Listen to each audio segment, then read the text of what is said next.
I don't think any card has had more of an impact on the Clash Royale meta than Tornado. For nearly its entire life, it's exceeded the boundaries of what's considered to be a healthy card, yet it hasn't received a balance change in over 4 years. Granted, this card is a spell that's typically been on the higher skill end, but you'd think after this long, they'd at least try to tone it down in some way. Well, the truth is, they actually have, but there's been some problems that prevented Supercell from applying any further changes, essentially forcing them to leave the card as is. It definitely has been one of the trickier cards to balance, but despite everything, it's not considered to be an issue today. In fact, it's not talked about much at all nowadays. Players have basically accepted this card as what it is, despite above average rates. So today, let's go over the Tornado's entire history, explain all the balance changes it's received, and talk about why it used to be such a major issue.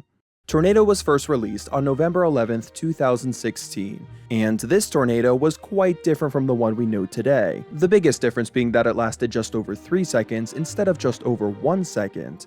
The reason this card lasted just over a round number of seconds was to ensure that the last tick of damage went through. There would be 1 tick every half second, so in total this card dealt 6 ticks of damage. The damage per second was much slower, so it only did slightly more damage than the modern day one overall. Due to the low damage per tick, it took 3 ticks or 1.5 seconds to kill something as fragile as skeletons. So obviously this spell was not meant for dealing damage, but it very well could be used as a response to cheap swarms. But really, this card is meant for pulling things. This spell was a 3 elixir epic card, and its ability was certainly worthy of its rarity. It was one of the biggest spells radius-wise at 5 tiles, so it could hit a huge clump of troops. And when a troop found itself in this spell, it would be pulled towards the center of it. This could be from any direction. You could pull cards backwards, forwards, to the side, separate troops, or bring them closer together. It was all dependent on how you played it. There was a lot of flexibility here. It definitely worked best with splash cards though. Things like Wizard, Ice Wizard, Baby Dragon, and Princess worked great with it because the NATO helped their attacks hit more troops and thus get more value.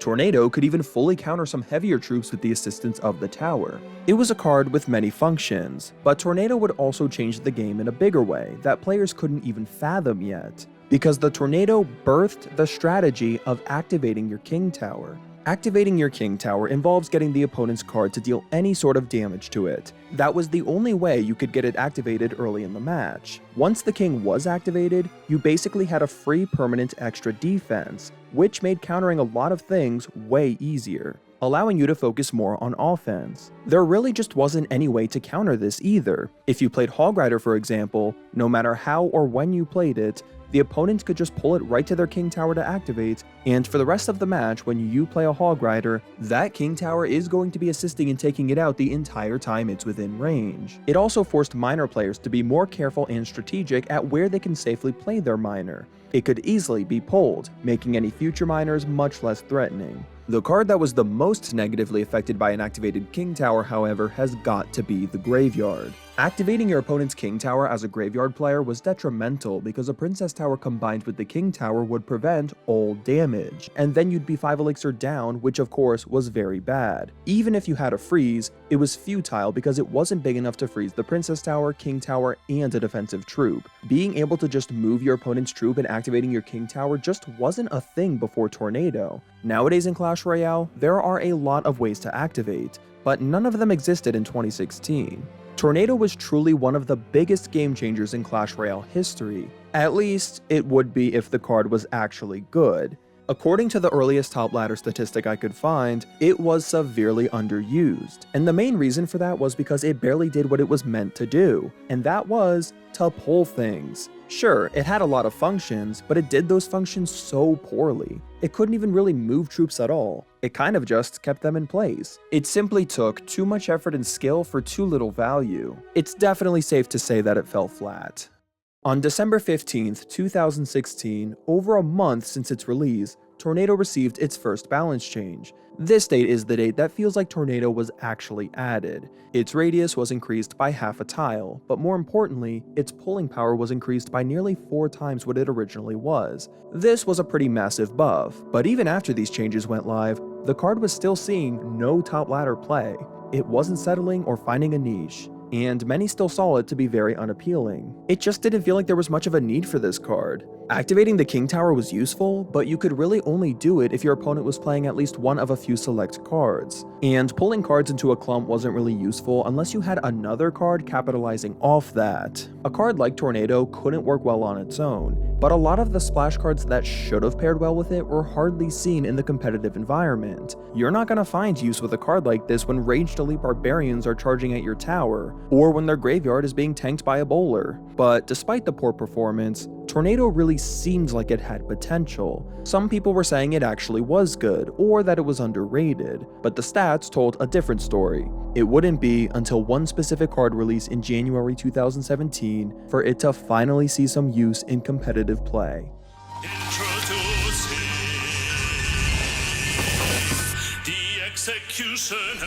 The Executioner was a very powerful, impactful card when it was released, but more importantly, it was a ranged splash card. So now there was finally a powerful ranged splash card in the meta along with Tornado. The Executioner dealt a lot of damage and had long range, but the width of its axe projectile was very narrow. So as a result, Tornado's rates would rise very quickly alongside the Executioner to become one of the most powerful combos in the game. This duo quickly became very iconic, and you would rarely ever see one card being played without the other. Together, it seems like they could completely shut down just about anything. No matter how much Elixir the opponent played, no matter how big a push was, no matter what troops were used, an Executioner supported by a Tornado could completely shut it down. It was expensive, but super effective. Competitively, you were really only seeing the NATO used in graveyard decks, because graveyard decks and Executioner Tornado were both very defensive in their nature. These were a few of the most popular ones. Graveyard benefited because it involved a defensive playstyle, but Tornado was still seen as kind of a niche card, so other spells were preferable in other archetypes. But even if Tornado was mostly reliant on another card, it was showing some great potential. It certainly wasn't in a position where a buff felt like the appropriate move. It was best to let it settle in and see how it adapted to the ever-changing landscape, and it wouldn't be long before it was apparent that Tornado was not only viable, but didn't need Executioner. Executioner's bugs were fixed in March and subsequently fell to 0% usage in top ladder. Yet, Tornado didn't fall out with it, despite how frequently they were seen together before. In fact, it was in the most popular finishing deck for the February and March 2017 seasons, which didn't include Executioner. There was a high demand for splash cards in this period, which heavily contributed to the success of these types of graveyard decks, which were known as Splash Yard. I guess this is also a good time to mention the popularity of the Bowler-NATO combo. The Bowler with Tornado was really good at area control, assuming you only had to deal with ground troops. The knockback from the Bowler's Boulder along with the Tornado's Pole gave zero hope for troops to get anywhere. Overall, it was just a really solid deck that Tornado played a critical role in, and the meta had shifted to favor Tornado in other ways as well. Hog Rider was climbing in popularity to become the most popular win condition in Clash Royale, and the Tornado was really the only non-building card that could consistently fully counter it with the assistance of all the towers for a positive elixir trade. So you were actually starting to see Tornado decks that didn't have strong accompanying splash cards. However, decks like these helped to highlight some of the more underrated Tornado combos. The Ice Spirit NATO was a good example, because for the same price as a freeze, you were getting a spell with a bigger radius and a troop that could freeze clumps of troops. The Tornado also helped the Fireball by not only clumping troops together, but dealing that last bit of damage needed to finish off Fireball Lees. Tornado also got a bit of help in the March 2017 update by allowing it to be played directly on buildings. It still didn't deal any damage to them, but it at least allowed for more flexibility when playing, which definitely helped in certain situations. Tornado's use rate remained in that 15 to 20% usage range, which was only slightly higher than the average card, but pretty normal for a spell. It continued to appear in different variations of Graveyard and Hog Cycle. It clearly wasn't going anywhere anytime soon. Not only was it undoubtedly considered a solid card by now, but a subsection of the player base believed it to be too strong, and that belief would be substantiated in May 2017, where Tornado's full potential would finally be widely utilized. Its use rate more than doubled to a whopping 46% within just one season. Baby Dragon had been steadily rising with the overpowered Night Witch in Golem Beatdown, which led to this powerful Golem deck becoming the second most used deck in top ladder. Executioner was also coming back into the meta, so you saw a lot of this soon-to-be iconic Hog Ex NATO deck that would go on to be one of the most consistently popular decks of 2017. You also continued to see it played in graveyard decks, as well as some variants of Logbait, Giant Beatdown, and even Expo players were including it sometimes. This card paired with certain splashers could just shut down so much. It was perhaps the most versatile card in Clash Royale. It was fitting in so much better than it was just a few months prior, despite no direct balance changes since December of the previous year. This was actually becoming a pretty big problem, because as I already stated, Executioner was a very defensive combo. And I'd be lying if I didn't say Bowler NATO or even Baby Dragon NATO provided incredible defensive value as well. And if you didn't already know, Supercell hates defense-heavy metas. So you can imagine when they saw Tornado rapidly rising to help facilitate a heavy defense meta, they weren't too happy, and decided it was ultimately time for a bit of toning down. On June 12, 2017, Tornado would receive its first ever nerf, which was a duration decrease from 3 seconds to 2.5 seconds. It sounds like a fairly small change, but this was a huge deal. With this change, it would only deal 5 ticks of damage instead of 6. The biggest interaction difference this caused was that it would no longer fully take out normal goblins. But really the best thing that came from this change was that it increased the skill cap. You had to be more specific in your timing and placement when it came to activating your King Tower with certain troops. And when using it to fully counter a Balloon or Hog Rider, there was more room for error when it came to preventing all damage. So assuming you were a skilled player, this nerf didn't really affect you too much, aside from the no longer taking out goblins part, which is good because generally you want to reward high skill play. Now the average Joe just couldn't get as much value from Tornado anymore, so it felt like a much weaker card in mid to lower ladder ranges than it did in top ladder, which is where the majority of players resided. I will say it was probably the best change they could have implemented at the time. After these changes went live, its rates went back to about what they were in April, mainly still seeing use in Splash Yard or Hog Executioner. By this point, Ex-NATO was becoming more ingrained. Among the most popular top ladder finishing decks for the July 2017 season, not a single deck included either the Executioner or Tornado. If you saw one, you always saw the other. They were heavily relying on each other. It was strange because at this point, it seemed like neither card on its own was really that good, but together it was one of the most threatening, scary combos in the game.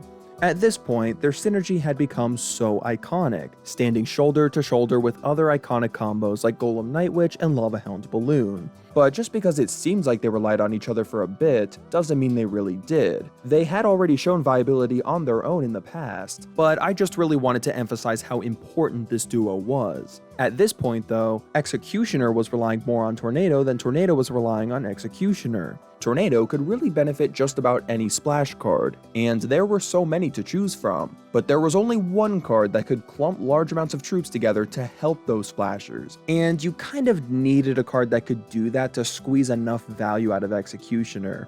As the year went on, you started seeing Tornado replacing the Inferno Tower quite often in the iconic Logbait deck, and if you thought Ex-NATO was OP, just wait until you see Rocket NATO. Rocket is the most expensive spell in Clash Royale and deals the most damage, but has the smallest radius of any spell. It was very satisfying to clump a large number of troops into that tiny radius to get a ton of value. It was a 9 elixir combo, so it would pretty much drain your elixir bar, but if your opponent was building an incredibly big push, it could be a lifesaver. This version of Logbait was considered to be a higher skilled version, because it was much harder to beat heavier beatdown decks, especially Lava Hound, without the Inferno Tower. It was impressive to see this deck working so well at a high level. It really just showed how flexible the card was, even with this duration nerf. I mean, who could have guessed that the Tornado could have replaced the Inferno Tower? They're totally different cards. For a while, this wasn't even just a viable alternative to the original.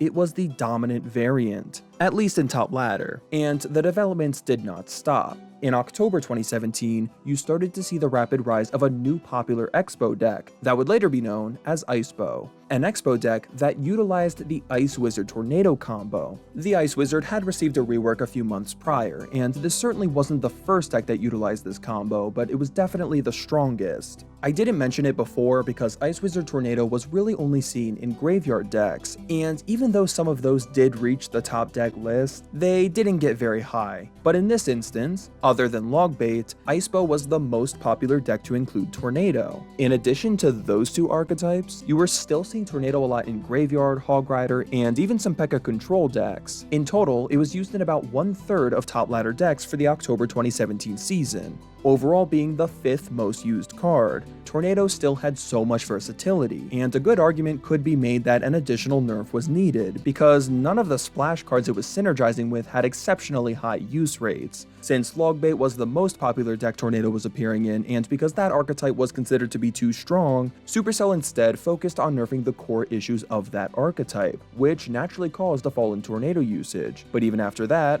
Logbait Nado was still the #1 Tornado deck. Going into 2018, Logbait wasn't the only Tornado deck dying out. Icebow and Splash Yard were also having a tough time staying relevant. The game was becoming much more beatdown/prince oriented. With some of the best Tornado archetypes phasing out, it's natural to assume this would mean Tornado's rates would plummet, but this wasn't the case at all. Tornado was adapting to the meta just fine. Even if the top decks it was appearing in were going down on the top deck list, many of the new top decks were implementing it, so now Tornado was seeing a lot of play in archetypes it wasn't typically seen much in before. Every time it seemed like Tornado was gonna phase out, it found its way back in. It just had so many uses and could thrive in any meta. It really didn't matter what it was. The card was clearly still too powerful, so it was time for another nerf. However, it wouldn't get a straight nerf, but rather a rework. On April 25th, 2018, its duration was decreased by another half second, meaning now it only dealt 4 ticks of damage. But to compensate for some of this lost damage, its damage per tick would be increased by 21%. Overall, its total damage was still decreased by about 3%, but the fact that it dealt more damage per second had some benefits. The biggest one being that it was able to take out skeletons and bats in 2 ticks instead of 3. That was half a second quicker than before, but another downside was that it was now unable to activate the King Tower against heavier troops. It was clearly an overall nerf as it was meant to be. But if they had nerfed the duration to 2 seconds with no DPS increase, the card likely would have been pretty bad. Supercell was taking a moderate approach, which is usually the best approach to take, because they could always change it again later if necessary. But despite a 20% duration decrease, the card still had decent rates, continuing to appear in multiple archetypes. I think this change was really good. They probably could have gone a little harder on the nerf, but Tornado was a fun and interesting card that shouldn't have been nerfed into oblivion. Getting the card down to a 16% use rate is an improvement over having it at 30, and the rates would actually stabilize around this number for most of the remaining year. It was in a very healthy position. Having a 2-second duration instead of 3 seconds gave it a lot less area control, but it was extremely versatile regardless, so it never fell out of the meta. It continued to appear in what it was already appearing in for the most part, but it actually ended up doing even better by the end of the year due to a few notable events, one of which was the Electro Dragon release in October, because even though this card did not deal splash damage, it had a chain attack that could hit up to 3 units at once. The units would have to be close together, so Nado was really good at helping the Electro Dragon hit multiple units at once. After its nerf in November, it became a pretty niche card, but still occasionally seen in Beatdown or Lumberloon decks going forward. Speaking of Lumberloon, Lumberloon was becoming increasingly popular. It was more popular in top ladder because of the freeze spell, of which did not level up proportionally to other cards, which made it objectively a better card at max level than tournament standard, even at equal level to other cards. It continued to be very popular in December 2018 despite the freeze rework that fixed this issue, because this rework was just a straight buff at tournament standard, increasing the duration and giving it damage. It wasn't a lot of damage, but it could finish off things Tornado couldn't take out on its own, like minions and goblins. This is why the freeze rework made the two cards work even better together, which was great because they were already seeing a lot of play together in Lumberloon and Splash Yard. The Ice Wizard also received a slowdown duration increase in October 2018, as well as a damage increase in December 2018, which contributed to another surge of Ice Wiz Nado popularity. And like with the Executioner, Ice Wizard fully relied on Tornado to remain viable, as there wasn't a single top deck that had Ice Wizard without Tornado. In fact, at one point, 96% of all Ice Wizard decks had a Tornado. Unfortunately, I couldn't find a similar stat in regard to Executioner, but I'm sure it was very close to that. 96% is such an insane number. It's crazy that some cards can just solely depend on another card to be competitively viable. Clearly those splash cards needed some more versatility, but buffing them wouldn't solve the issue because they would just be even more broken with Tornado. Now, it's not the end of the world if one card relies on another to be viable, but it certainly isn't healthy. And I don't even think a straight nerf to Tornado was the right move either, because the rates were not excessively high, and it was working decently with a variety of cards and archetypes, which is just how a typical card should be. 2019 started off as a fairly normal year for Tornado. There were no major developments in the first half of the year, but there would be some pretty big developments in the second half. One notable addition was the Fisherman. The Fisherman was originally released as a 4 elixir card, whose special ability was to pull troops, and it could even pull heavy troops much further than the Tornado could, with the drawback of not having that crowd control ability, since it pulled troops directly to it rather than to the center of a massive circle. This addition was so notable because there was finally another card you could use to activate your King Tower. The Fisherman was a very bad card upon release and was certainly not a threat to Tornado in any way. So why am I bringing this up? Well, only a couple months later, in September 2019, his elixir cost was lowered to 3, and in the explanation for this balance change, Supercell clearly states they wanted him to be an interesting alternative to Tornado. If you were using Tornado mostly to help get your King Tower activated, then you might consider the Fisherman now. But in reality, these cards really weren't going to get in each other's way. Even though the Fisherman was probably the closest to Tornado in terms of function, it was still too fundamentally different. Remember that Tornado didn't see any usage before it got its crowd controlling abilities, even though it was able to activate King Tower since day 1. Another notable event that happened this season was the Executioner rework. For a while, up until now, Executioner had seen little to no use in competitive play, pretty much only being seen occasionally in this one Hog X NATO deck. And as we already discussed, since it was reliant on Tornado, giving it a straight buff would not lead to a healthy outcome. But the thing is, the rework it was given did not make it rely on Tornado less, only more. Its range was decreased substantially, so the Tornado was necessary for keeping troops away from it. However, Executioner wasn't statistically broken, so it didn't cause an upheaval in Tornado usage. The following month, October 2019, was a different story. Thanks to the buffs to Witch and Night Witch, there was a heavy swarm meta this season, so Tornado saw the most play it had since its previous nerf to support splash cards in dealing with all of it. But things were only going to get better for NATO from here. In the following season, the Executioner would receive another rework, which not only made it better, but even more reliant on Tornado. Its axe radius was shrinking, so you needed Tornado even more to keep everything together. In addition to this, the Fisherman was nerfed into Oblivion, which gave more room for the Executioner, and thus Tornado, to thrive. Executioner became extremely popular, which led to NATO becoming the most used card in Clash Royale, even surpassing the Log. This was the peak of ex-NATO. It controlled the entire meta. In fact, over 90% of Executioner decks that reached 8 or more wins in Grand Challenges had a Tornado in it. But despite reaching its peak and being the #1 most used card in the game, Tornado would still not be receiving a nerf,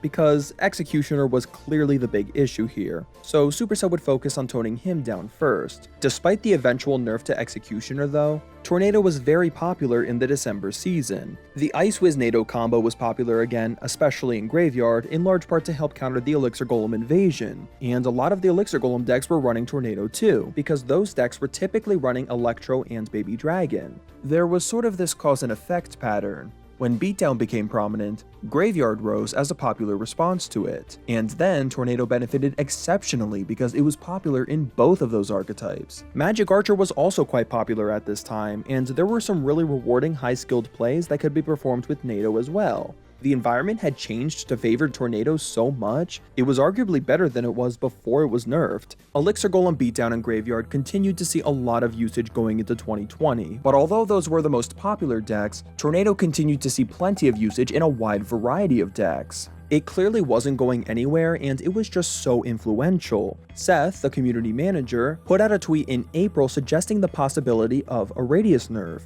so it would have gone back to what it was when it was originally released, but of course keeping the current pulling power, damage, and duration. This change obviously wasn't confirmed, it was just an idea, but this meant Tornado was on the balancing radar again. This seemed like a reasonable change given the card's power, but it was a controversial one. Tornado was still considered to take a lot of skill to play successfully, and it was well liked because of that. But it was undoubtedly strong and very influential, offering too much value and versatility. It was a tricky card to balance, but Supercell was determined to make it weaker while not taking away what people loved about it. I think there were plenty of ways to make this card statistically balanced and healthy, but I think the devs were really taking into consideration that this was a fan favorite card. By April 2020, the card had had use rates in the high 20s to 30s for 6 months, so you can understand why it was becoming a priority. Finally, on April 20th, 2020, Seth put out a tweet confirming there was going to be a Tornado rework in May, claiming that it was meant to increase the skill cap while making it less defensive.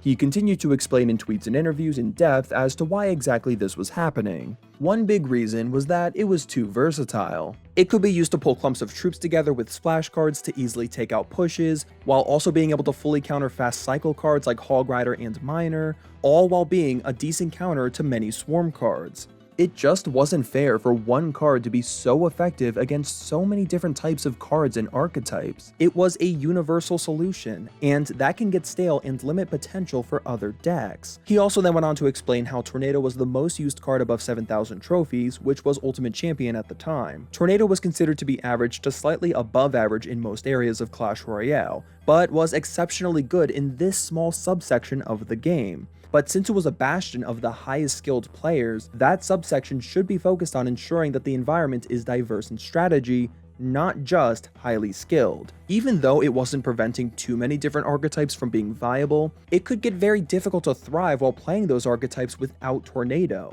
And there were even some strategies that generally worked well, but just weren't worth using at a high level purely because they couldn't beat the Ice Wizard Tornado combo.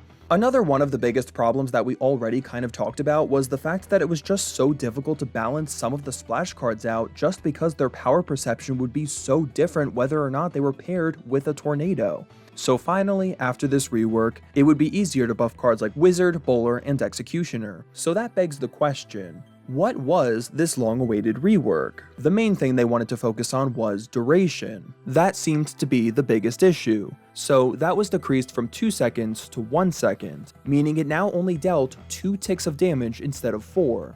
But that would be compensated by a 100% damage per second increase. So it still did the exact amount of damage as before, just in a shorter time frame, which meant now it only took 1 tick, or half a second, to take out skeletons and bats instead of 2. Its pull strength was also going to be doubled, so that it could still pull cards the same distance. This was actually lowered a bit right before the rework went live, based on feedback from content creators who got to test out the rework early, as Seth explained. The goal of this rework was clear. Keep the function and most of the interactions the same, but severely reduce its area control and defensiveness. Make it not so easy for splash cards to get immense value with it, because that's what made those combos so defensive and powerful. But there was another interesting change that came with all of this. On top of everything else, the Tornado would also deal damage to buildings, including the Crown Towers. Just like every other spell at the time, it would only deal 35% of its damage to Crown Towers.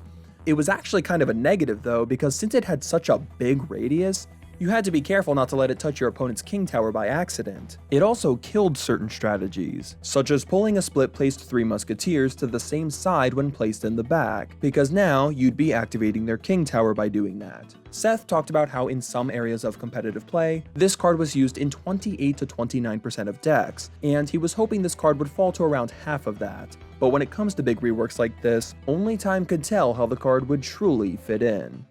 In the following weeks after the rework went live, the rate settled in the 15 to 20% usage range, which was close to the intended range. It was still seen in pretty much everything it was seen in before, and this makes sense because the function was primarily the same. Even though you still saw a lot of the same combos as you did before, like Ice Wizard Tornado most notably, they weren't nearly as powerful and influential as they were before. And this is exactly what the team was going for. The rework had overall been very successful. it didn't even need a few touch-up adjustments. It was perfect. In fact, this rework that happened over 4 years ago today was the last balance change Tornado ever received. But this wasn't quite the end of its story yet. It had another rise thanks to the new Electro Giant, which was rising towards the end of 2020 into 2021.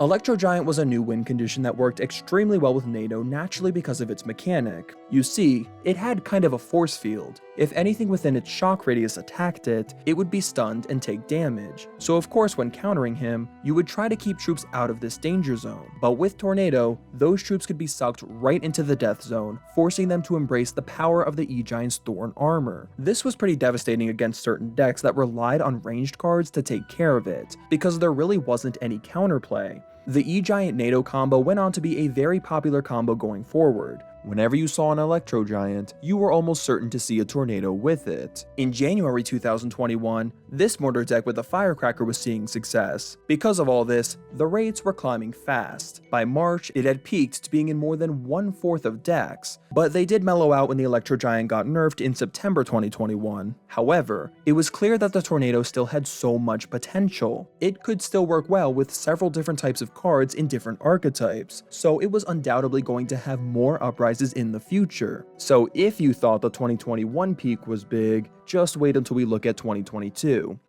2022 was normal for the first few months, with Tornado hovering between 15 and 20% usage, where it was before Electro Giant was taking over. In April 2022, the Giant Skeleton and Mirror were buffed, which led to the rise of some interesting decks. But this was just the start of the chaos. In June 2022, the Electro Giant was buffed and once again became very prominent in the meta. And I mean very prominent, because these decks were utilizing the buffed mirror to double the amount of overpowered Electro Giants on the battlefield. And since Tornado was basically a requirement in E-Giant decks, it saw a huge spike of usage preceding the buff. There were so many popular Electro Giant decks going around, and of course, Tornado was in literally every single one. It's notable to also mention the popularity of the Golden Knight during this time. Even though it wasn't a splash card, it had a chain dash ability that required troops to be close together, sort of like the Electro Dragon. So, do I even need to explain why Tornado was seen a lot with him? The rates of Tornado died down again once Electro Giant was again inevitably nerfed along with the Golden Knight.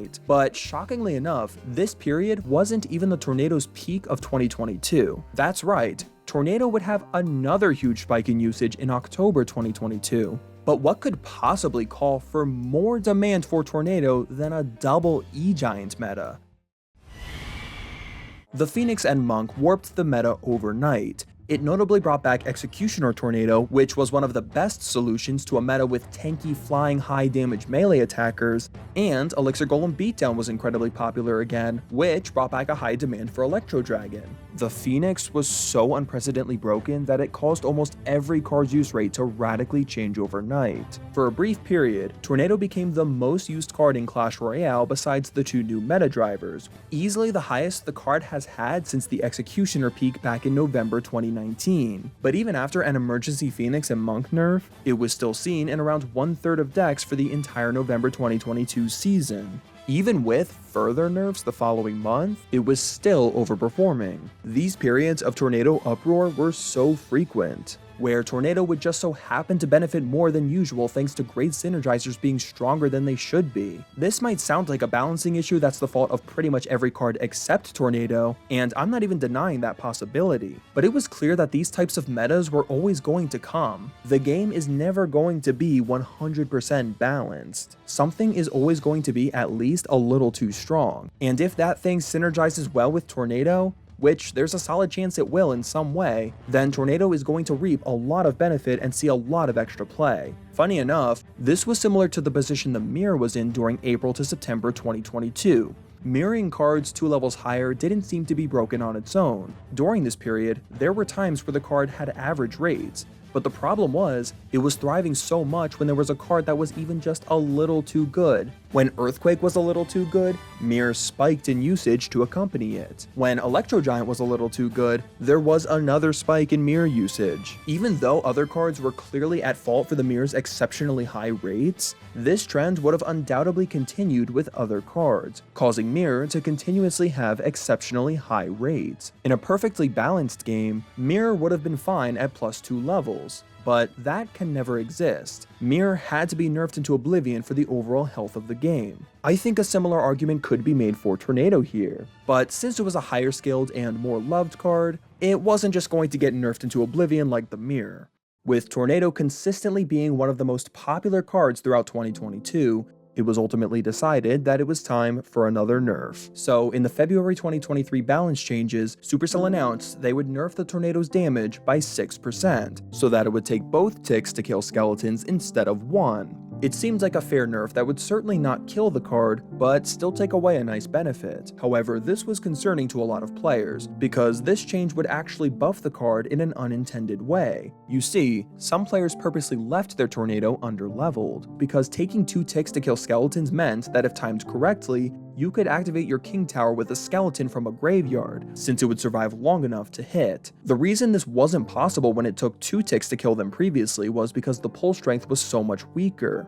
As we already discussed, the Graveyard Defender activating their King Tower put the Graveyard player at a huge disadvantage. And since Tornado wasn't typically used to remove skeletons quickly off the map anyway, it seems like this damage decrease would have actually been a buff. Because of this concern, Supercell actually decided to cancel this change, leaving the card out of the balance changes entirely, and since then, it still hasn't received a change. Throughout 2023, the card was still used in around a quarter of decks, still appearing in just about everything we already talked about, with new variations, obviously. And I'm not even really going to talk about evolutions because most of them didn't really have a huge effect on Tornado. It adapted just fine and didn't have a notable rise or fall in popularity because of them. All of this pretty much brings us to today, where the card is still currently used a decent amount, but not as much as it was in 2023. Which is pretty healthy, especially for a spell like this, although I certainly wouldn't be surprised if the meta shifts one day to favor Tornado immensely once again, instigating a nerf. I think there's actually a good nerf that could be applied to this card and should be considered. You see, when this card received that rework back in 2020 to allow it to deal damage to crown towers, it was 35% of its total damage, like every other spell at the time. But since that rework, there was a standard reduction applied to every spell to make them only deal 30% of their damage to crown towers. But for some odd reason, Tornado was exempt from this standard change. And if I'm being honest, I didn't realize that until researching for this video. Tornado is the only spell that deals as much as 35% of its damage to crown towers, while every other spell deals between 20 and 30% of their total damage. So I think a good idea for a nerf, at least for now, is simply reducing that number to at least 30%, but ideally down to 25 or 20%. It wouldn't change any interactions whatsoever, but it would take away a benefit that it just doesn't need. And in case you think they just didn't bother because the damage difference would be next to nothing, just know they did reduce the Freeze's crown tower damage to 30%, even though it already dealt less than Tornado. But if you want to get a little more crazy, I think that idea of reducing the radius down to 5 tiles could be a good way of reducing some of its versatility. It would still be able to do a lot of what it can do now, including activating King Towers, but just wouldn't be able to pull cards together that are so far apart. However, at this point, it feels nitpicky to even be talking about a Tornado nerf. Even without changes, the raids have settled down from what they were the last couple of years, and there are way bigger problems in the game than Tornado right now. I definitely think this is a healthy utility that overall makes Clash Royale better. I just mention it because I know there's going to be future metas where Tornado is seen in 25 to 30 or even 40% of decks, and it might be worth preventing. But let me know what you think about this card. Is it healthy? Do you agree with my nerf ideas? Let me know in the comments. Thank you all for listening, and I'll catch you later.